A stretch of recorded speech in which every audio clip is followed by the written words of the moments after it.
Welcome to this episode of Ears to Hear. Thank you for tuning in. And today we're going to talk about the story that you're currently writing and why you need to stop writing it. That's a funny thought. And this question, this idea was something I read in 2019, and it kind of shifted my whole perspective, and it's made things a lot better. So let's get into it right away. Shouldn't be a crazy long episode, but this principle is important, and I think having this perspective change will make this idea way better. Essentially, the world tells us to create your own reality. You're in the driver's seat. Write your own story, make it what you want, get rid of characters that you don't like and cut people out. And honestly, I don't think that's like that bad of a narrative. And for most of my life, I kind of operated that way. Like, okay, I'm manifesting and I'm writing my own story and I'm going to do what's best. And, this next chapter, this next year is going to be so much better than the last because of X, Y, and Z. And then plot twist, life happens, things happen.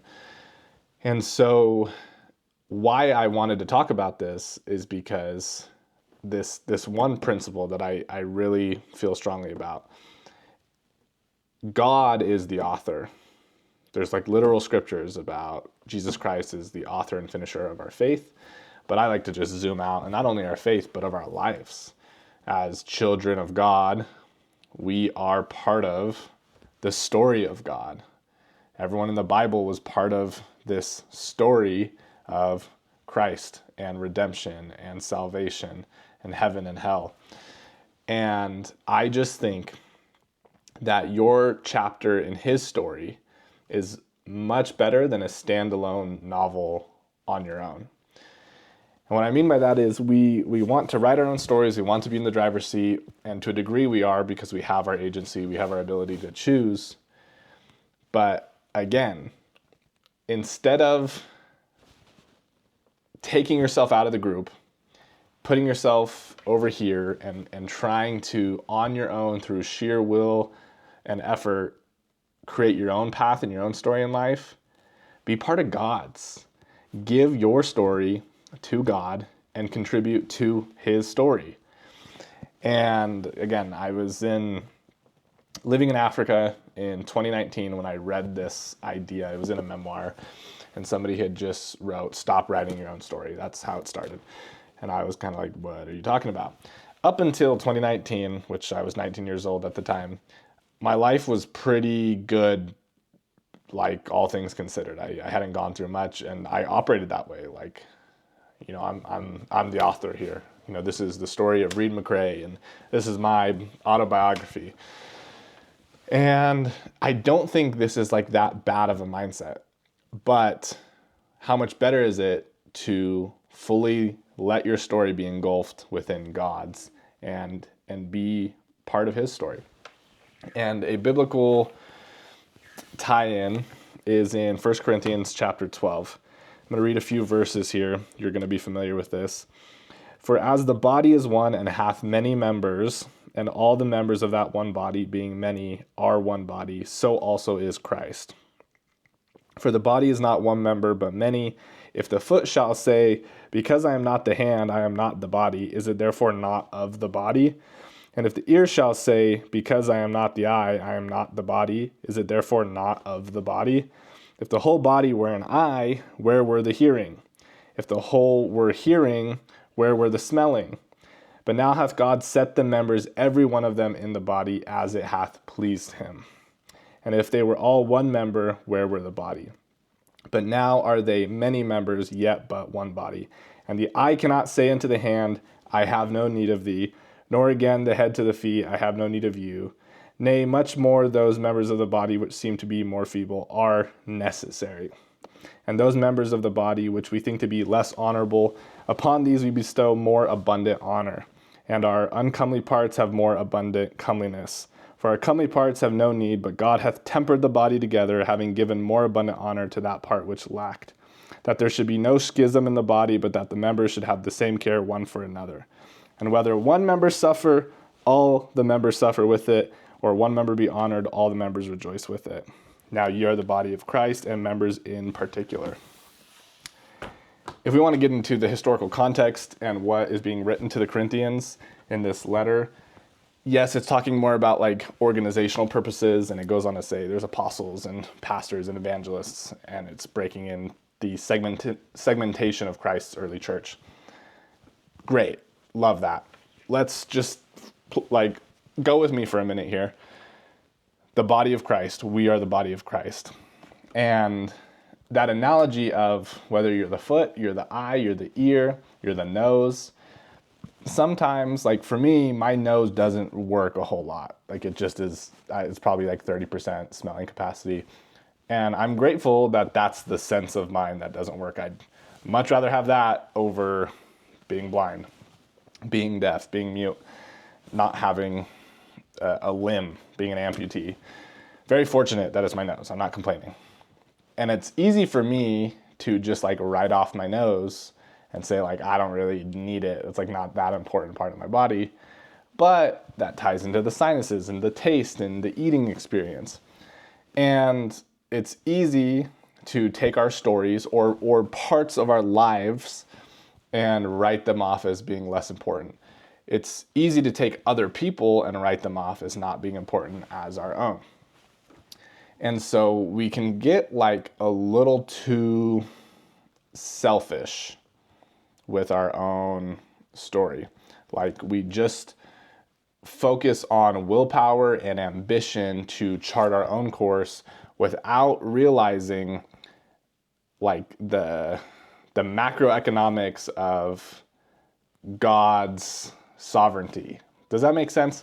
So the world is going to tell you, be the hero of your journey, write your own story, manifest your dreams. Great. God says, come and become. Come follow me. Watch what I can do with you in your story. You think you can make a lot of yourself? Watch what I can make of you, because it's going to rock your world. I'm going to take what you can give me and make you into something you could have never dreamed of. Where on our own, we think we can do that, but the reality is, and the reality will be, if you do that, if you chart that course alone and leave it to your own devices only, never leaning upon the grace of God, surely you will not get nearly a fraction of the potential that God sent you here to achieve. I truly believe that, because when life happens to us, when trials and tribulations happen, there's going to be, like in any story, not in any story, a good story doesn't really have a lot of plot holes. There isn't holes in the plot. There isn't things missing that don't make sense, that don't add up. And these trials and tribulations, when we're writing the story, we wouldn't like put those in there, probably, right? Read McRae's story. What would that be? Back in 2019, I served a mission for my faith, the Church of Jesus Christ of Latter-day Saints. I spent 2 years preaching the gospel, and how that story would have gone was right out of college, my first semester in college, I was going to land in Ghana and just hit the ground running. I thought I was a capable kid. I thought I knew what I was doing. And so for me, that was the story. That was what I was telling myself. I was going to get there and just off to the races. That did not happen. In fact, for about 6 months, I was extremely depressed. I had crippling anxiety.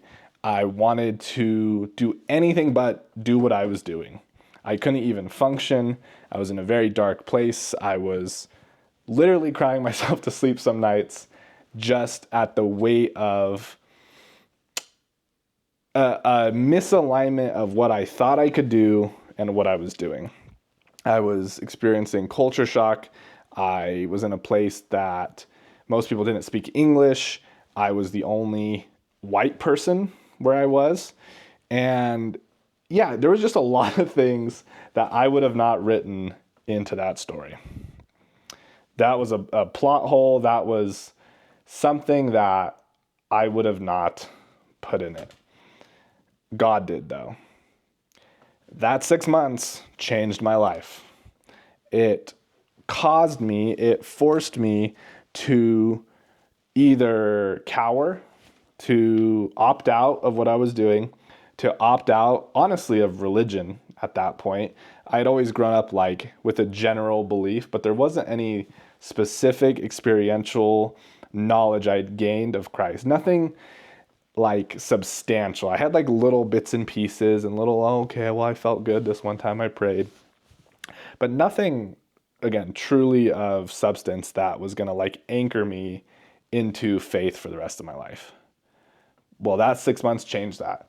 That was what I would say was my first like true anchor, my true roots going into the soil of the gospel and being planted indefinitely.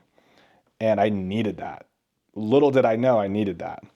And again, knowing that had I have opted to just do what I wanted to do, to just get there and sail to the sunset and be the best missionary since the Apostle Paul, since Peter. Because that's what I was planning, and that very much did not happen. So when there's plot holes, you have to have God to fix it. And this next point is because even if you're a Christian, even if you're pretty devout, if you have this mindset, what we do is we take God, we take religion, we take Christianity, and we put it as a character trait, or we cast God as a character in our story. And when I started thinking that that was what I'd been doing for 19 years of my life, I had my story, here's Reed's story, and here's the character list, and God is one of those. And yeah, was he one of the more prominent ones that I would have casted and given more screen time, if you will? Yeah. But that's backwards. We act that way when we think that way. When we think that God is a side character in our story, then faith and worship becomes a side action and a non-priority in our life. And as far as characters come and go in our real lives, as people come and go, likewise would God, if that's all he is to you, is just a portion of who you are and not the whole of it.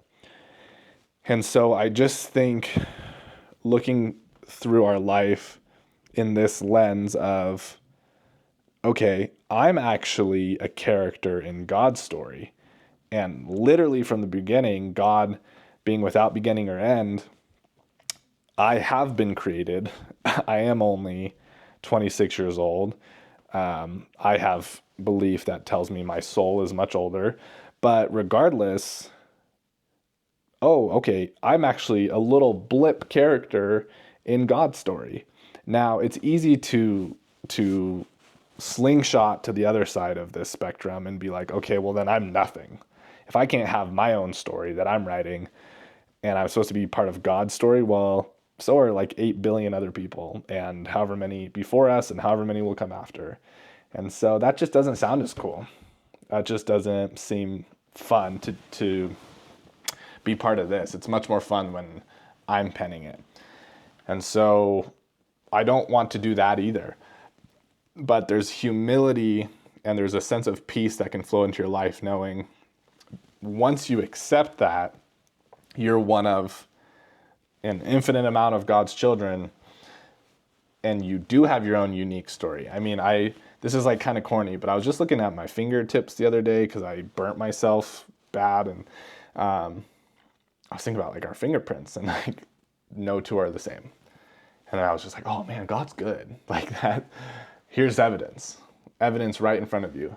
10 pieces of evidence that you can look at and go, yeah, these aren't like anyone else's. These are unique, and I can be identified by these little grooves and ridges on my skin that were created. And this creation denotes a creator. This super intricate design denotes a designer, and that's beautiful. And here I am as evidence that God cares enough to make me a unique individual with my own thoughts and my own trials and struggles and my own shortcomings, but my own gifts. and all wrapped up in this package that I wake up in and I eat in and I sleep in. And that is evidence that God does care. And again, as long as you give him authorship of your life, he will make your story so much better. Your chapter will change lives, and honestly, it can change the world. Like, whatever. I don't care about sounding corny. I 100% believe that. Your chapter in God's story has the potential to absolutely change history. I 1000% believe that. And in 2026 now, the amount of ways you can have an impact and your voice can be heard and shared. I mean, back then, a few hundred years ago, I mean, you're reaching like maybe a few thousand people, maybe. You can post something now, boom, 500,000 people, boom, 5 million people. You can if you want to, and that's not going to be everyone's desire to do that. Let's continue. So we've talked about the worldly narrative. We've talked about a bit of some biblical perspective. Another good scripture to kind of allude to this idea is in Proverbs.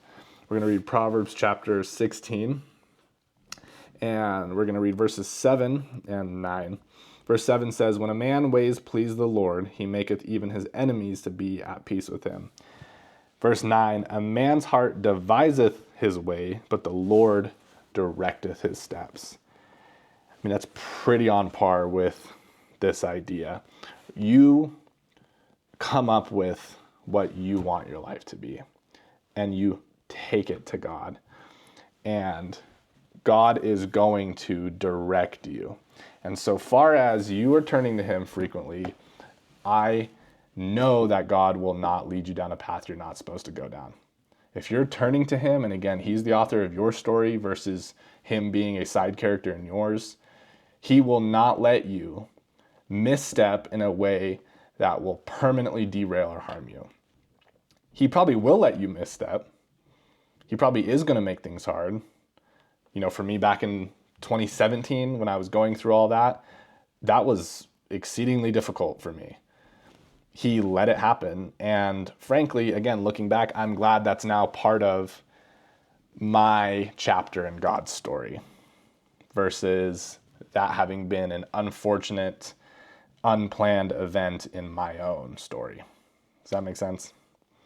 So let's continue.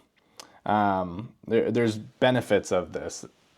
Being, and I don't even know, like I'd love to like coin this phraseology, this term.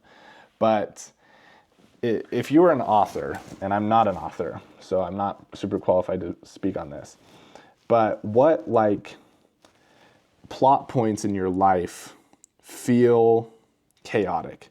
Because again, if you've been trying to write your own story, there's parts of what you're going through right now that I'd assume are a bit out of your control and feel a bit chaotic. The list goes on. I mean, let's start with, I'm going to start with like myself and my circle and the people I'm around. And one of the biggest pangs in modern America is dating and love and relationships. There is so much to that world that is just 100% beyond your control.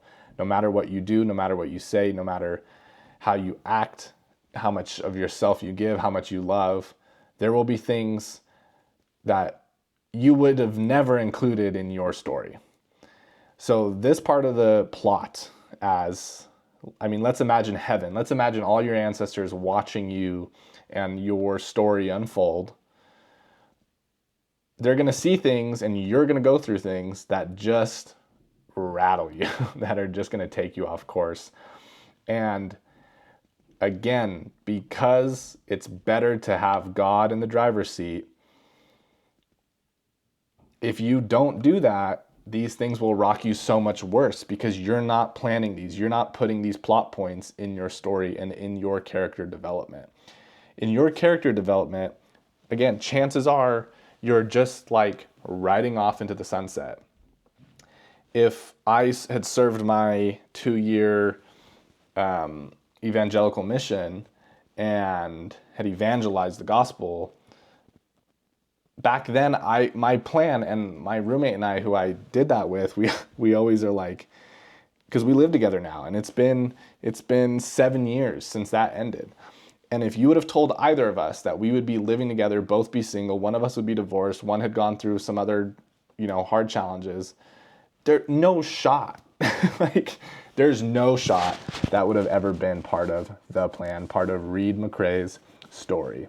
Nope. Reed McCrae's story was he was coming home. He was going to go to Brigham Young University. He was going to study business, probably entrepreneurship. He was going to have a multi-million-dollar business idea, revolutionary, new invention, new app, new whatever. It was going to take off. He was going to marry the love of his life, and they were going to have beautiful children with no complications. And yeah, maybe a few, family members would pass on, and, I'd go through some things here and there because that's just life, and I'd sprinkle that in. But I was going to go on to do X, Y, and Z, and, my spouse was going to do this and that, and my kids were going to all be successful, and I was going to have kids that played soccer after me because obviously it's the best sport ever, so they were going to do that, and I was going to watch them go and play in college or professional because their dad never did, but that's okay because I'm doing this. And then I started a nonprofit, and I kind of just do that now because I retired early, and we travel the world for fun. Do we see how how not productive that is to do?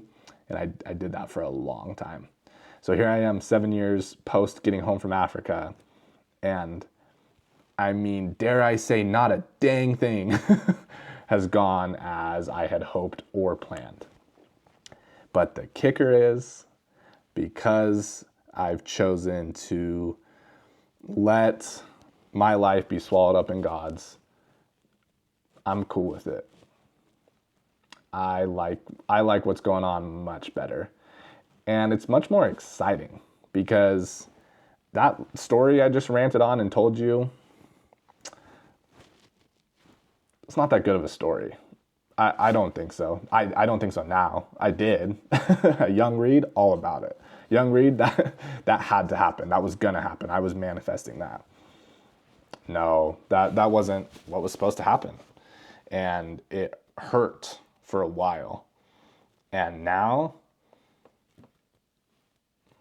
God's got it. God's got it. He's got the story. I'm on his side. I'm on his team. Where are we going? Take me. And it's just more fun this way. It's more fun when you don't see around the corners that God sees. It's more fun when you accept everything that comes at you. And I'm at a place in life where, like this very week, there's things changing in my life with like my career. And I literally woke up Monday morning with none of these things on my mind. And I would have never predicted what's happening with my career to happen. And I'm like in it. So I don't know, maybe it won't change. Maybe I will stay at my current job. But I honestly could not be at my job in like a week. And again, Monday morning, it's a Saturday. That wasn't part of my plan, but it's cool. And I'm like, it's almost like, okay, this door out of nowhere that's been wide open. I forgot the door was on the hinges. It's just been open, and I've been in this room for so long. And all of a sudden it's like this door is shutting really fast, it seems like. And before that door started shutting though, I noticed another door creak open that I'd never noticed before. That was never something, again, I would have written. But it's looking like I might go through that door because it's opening as this one's closing. Beautiful, beautiful. And I don't think if this was something I believed in, this idea, this would be like a much more stressful situation. And I'd be a lot more worried because I've been telling myself for the last year, it's been 13 months now at my current employment, that I'm here to stay. I'm here for the long haul. And now all of a sudden it's like completely up in the air. It's about a 50-50 right now. Whereas a week ago I was all in for the long haul. And so, and I mean, again, this is about the micro Reed McCrae personal thing. It could be whatever for you. I started with relationships and dating. And I mean, maybe that's happened to you. Maybe you were dating someone for a year and a half, 2 years, and it just ended. And you just were blindsided and you don't understand. Like, why would you have gone through all that time and effort and fallen in love and out of love or whatever happened? Like, what? For what, dude? Well, find out. I don't know. Keep going. Keep turning the page. And just trust that God will, he's got it. Again, this is his story. So that relinquishes so much pressure and I think anxiety to write a perfect story that, again, frankly, no one's going to want to read. There's that movie that came out like a decade ago, La La Land. I love that movie. And man, people roared and were so upset. And the ending, are you kidding me? It was written in the stars. I don't care if this is a spoiler alert, because if you haven't seen it by now, come on. But they don't end up together. And it just be like that sometimes. Like, that's okay. That's okay. And we don't get what happened, but I like to presume that it is better that way, because that's just what happened. So you can either just sulk in the negative perception of what you thought was best for you, or you can accept a reality that perhaps God knows best. Have you ever considered that maybe God knows a little bit more than you do and knows exactly what things need to happen for you and what chapters and what plot points and plot holes and characters need to come in and out of your life? And that's better, and that's going to be the better story that your ancestors can watch and that you can watch one day and go, you know what? It's better this way. This is more fun.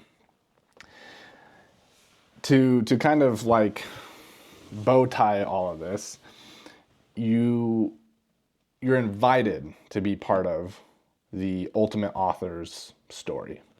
This is an invitation, and I think he does invite us to do that. I mean, again, this Proverbs, a man's heart, our hearts, we take what we want and our desires to God, but let him direct you.